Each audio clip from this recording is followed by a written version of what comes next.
Hi everyone, and welcome to another edition of Rescue Me. I'm Natalie Hervick, and I am happy to be with you as we share some wonderful stories about animals who are ready to be brought into your home, those who have gone through so much leading up to this point in time, and we're about to show you why they deserve your love.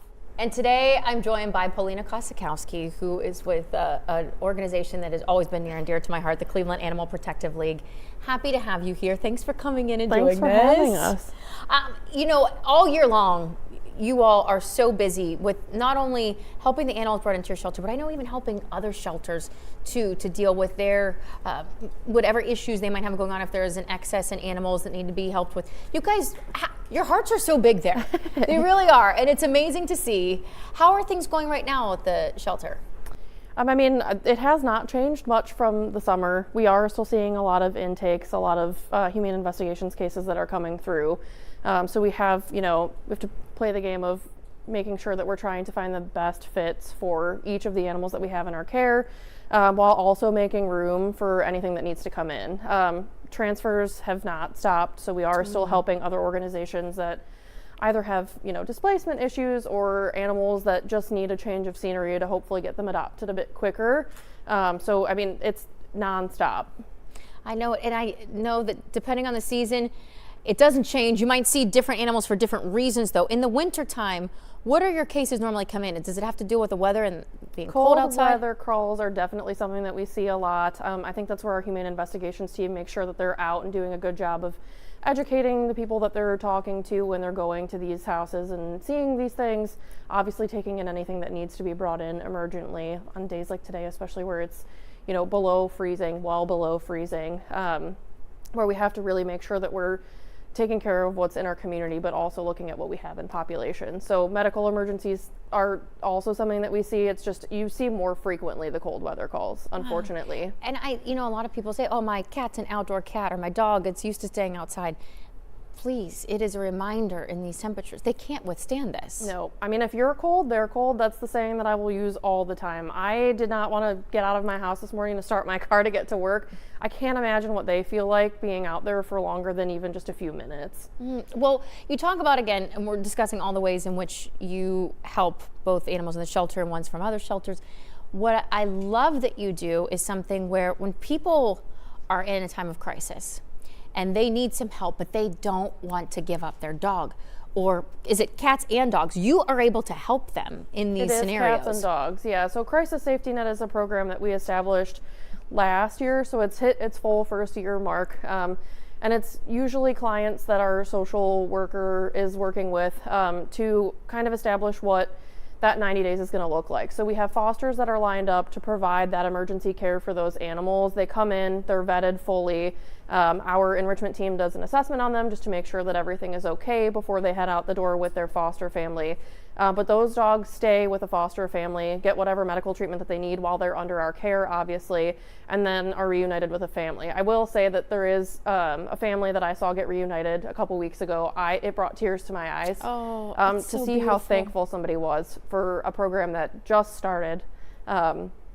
And that dog, when she saw her mom again for the first time in that 90-day period, I can't even imagine. She was so happy to be reunited with her family. Oh, you guys are amazing. There's so many wonderful things to talk about.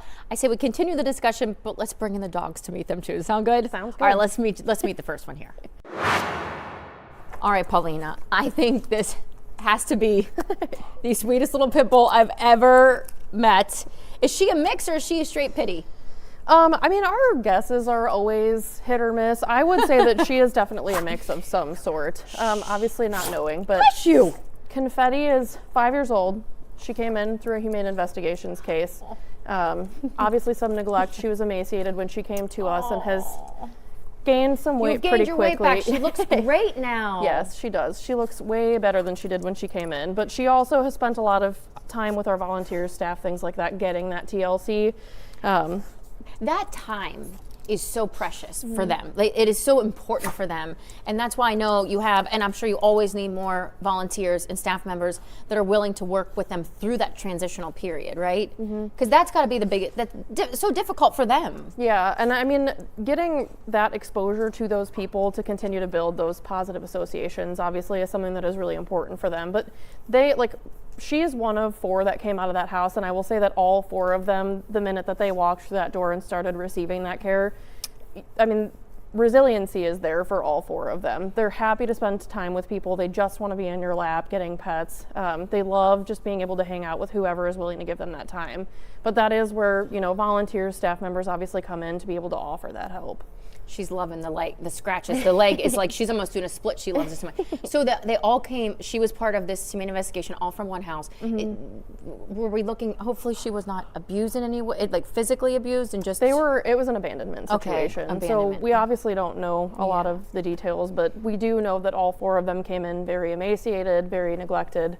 So they've obviously gotten that TLC since they've been with us. One of them has actually thankfully been adopted since they came in. The other 3 are still waiting for their forever homes, her obviously being one of them. Look at this face. Look at those eyes with her little lightness around the tops of her eyes. She has that multicolored look. She's just beautiful, and her demeanor. She's just so sweet. Her temperament. She loves to just be around everyone. Do we know what she would be like with other dogs? She's pretty good with other dogs? We've had her around a couple of other dogs. She's more of a meanderer, likes to mosey, kind of hang out, is more she coexists. She's not overly playful, which is nice. And she is a good age, so she's not necessarily one that you have to do a whole lot of time in training with. Come here, mama. But she is one that... she knows how to sit, too. I saw her sitting. She did. You want to try sitting? Sit. Sit. Good girl. And I don't even have a treat. Oh, there we go. We got a treat. I was going to say, that's terrible. I don't even have a treat to give. So she would seem to be an active dog if you want to take her on walks, but she's also very mild temperament too. Yeah, she's kind of the best of both worlds, I think. She definitely knows how to have fun when she wants to have fun, but she's also just down to hang out, especially on a day like today where everyone wants to be snuggled up on under a blanket. I think you'd be a great snuggle bug. Do you want to snuggle bug with me? I would like to snuggle with you. She's precious. She's got that little smile going too. We got to get her into a good home. She definitely deserves one. Thank you so much for bringing her in. Yeah. We're gonna meet your friends now. All right, we're bringing in the man of the house now, Rocky here with his bow tie. You are too precious. How much do we think he's a big dog? Oh, probably easily 75. And at the same time, do you see how he just wants to sit on your lap? I love how the biggest ones sometimes are the ones who think, hey, I'm a lap dog, put me on there. He's also one that you find often in his kennel, just like passed out on his bed, won't even get up for a treat. So he's definitely... He likes to chill. Yeah, he's very easygoing. He likes to do whatever everyone else is doing as long as it's like low energy vibe. All right. How did he come into you guys? So he was an owner surrender. He came in with another dog. The owner fell on hard times and just couldn't continue to provide adequate care for them. Obviously, they look well cared for.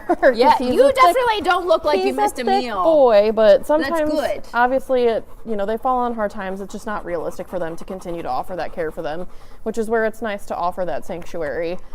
He is one that I'm a little puzzled on, though, because he's been with us for almost 2 months now and hasn't been adopted. And those lips, I don't know how anybody could resist. How can you resist that face? Now, how is he with other dogs or even cats if someone has those in the house? I don't think that we have a history with cats, so we would obviously always recommend that you do a slow introduction. He and his brother got along well. I don't know that we've had a whole lot of history of him with dogs that he's not used to being around. Which is where we would also just recommend you bring in your other dog. Well, you have clean teeth, my friend. You look like you have pearly whites over there with beautiful. He does love to chow down on the snack. So now we brought up this being an owner surrender situation, but again, having that other program you have now with what is it called again? Crisis safety net. Safety net, where if you need for temporary reasons, that's great that you offer that, but then again, if it's something that can't be fixed and it can't be fixed. There are obviously boundaries to each part of that program where we have to kind of look at the full picture and what we can and feasibly can't be able to house in that 90-day period. So in unfortunate circumstances like with him, he obviously didn't qualify for the program, which meant that they ultimately had to surrender. But obviously he's getting every piece of care that he needs while he stays with us until he's adopted. Well, I'm sorry. And the last thing you want is for a dog to be left in an abandoned situation like Confetti was. So this is something where work with your local law enforcement, work with the shelters, and the last thing we want is for you to just leave a dog somewhere to fend for themselves. Yep. I mean, so keep that in mind if you're in a situation like that, but also keep in mind that he's up for adoption and he needs your love. And he's got a lot of love to give, clearly. All, what do we say, 75 pounds of him, probably? Yeah. I mean, it feels like more when he sits on you, but 75 pounds. Depending on how he sits. See, they're just lovable little lap dogs, right? All right, we have one more friend of yours to introduce. Sound good? All right, we got a happy one here right now. Well, this is Flint. Hi. Oh my gosh. Okay, Flint looks like he is very energetic. He is probably runs in his free time a lot, I would say. I could see you having a lot of energy. Now, how did he come into you? So he came in as an owner surrender. Family also was at a point in their lives where they could no longer care for him. He has been around children, so obviously does well with kids. He is also one of the dogs that we have in care right now that often goes out on field trips. So he gets to meet a lot of new people while he's out, obviously. Also does well with other dogs. The only thing that we don't have history on him with is cats. Okay. So obviously just another reminder that slow introductions are always preferred because he's obviously getting used to his new space. He's really cute. I mean, his mix is interesting. Yeah, I don't know what we have him labeled as. I think we might have gone with retriever because he looks like he's so many different breeds. You really do. You do. But he's handsome. But you're lovable. Oh, thank you. Thank you. I got a lot of kisses on that one. No. He just, look at this. You were just, and again, this is an environment, I always love when we bring them in. You have to remind everybody, they're not used to this environment. So to be in this environment and still be so energetic and just wanting to play and enjoy himself, I think he would adapt to homes very quickly. Yes.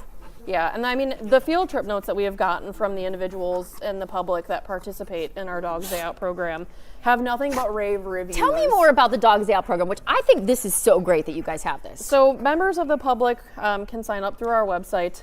You get to take a dog out of the shelter for a day. Flint is one of those So for a whole dogs. day, you can. So do you have to be a volunteer first to do that, or Nope. no? You could be traveling in from like Vegas for work and be able to sign up for the program just to get a dog out of the shelter for the day. So they're also advocates in trying to help get these dogs into homes. Obviously, they posted their stories, they tag us in them, and then we put our work in to make sure that we're sharing. Come here, buddy. Come on. We're sharing those posts. Come here. Oh no. So that's so great, because I do think sometimes you probably end up, people will do that and then they fall in love with the dog and they want to keep the dog. We actually just had one that went out, who I was going to bring today, but the family who took him out for a field trip. Oh, it is the best way to test out an animal. Yep, and it is. And then if it doesn't work, you give them the day of their life. And a lot of the dogs come back. I mean, they're so much less stressed out. They're tired. They have, they've had a long day, but a fun day with a lot of people who have been giving them that extra love and care that they need while they're in our care. Well, and again, what you're doing, I know that it can be overwhelming with people wanting to surrender their animals and such. So what you can do financially, even $1 a day, whatever you can do to help to be able to get the dogs that are in there out of there so you can keep bringing in these animals no matter the cause, is so important. You guys do a phenomenal job. I think there's only one drawback to this dog, and it might be the fact that you like to get a lot of fur everywhere, and that's it. I'm gonna need a lint roll. Listen, it is worth it. You are precious, Flint. I can't thank him enough for being here with us today. I can't thank you enough for coming in. I think he's really glad that we came, so thank you for having us. And again, we have the website up on the bottom of the screen. You can always go to the website. You can look for the dog that might be right for you on their website. If it's not one of these, which I don't know how it couldn't be, but if it's not, we have plenty of others that are looking for. Plenty of others to go around. He's a doll, and I thank you, Paulina, and all the wonderful work you guys do at the Cleveland Animal Protective League. All right, Flint, you want to get a home? We can get you a home. He's ready for a run. I thank you for being in here. Thank you for joining us. Go to that website, find them, and adopt them, and I'll see you on the next Rescue Me. I'm Natalie Herbeck. Have a great day, everybody.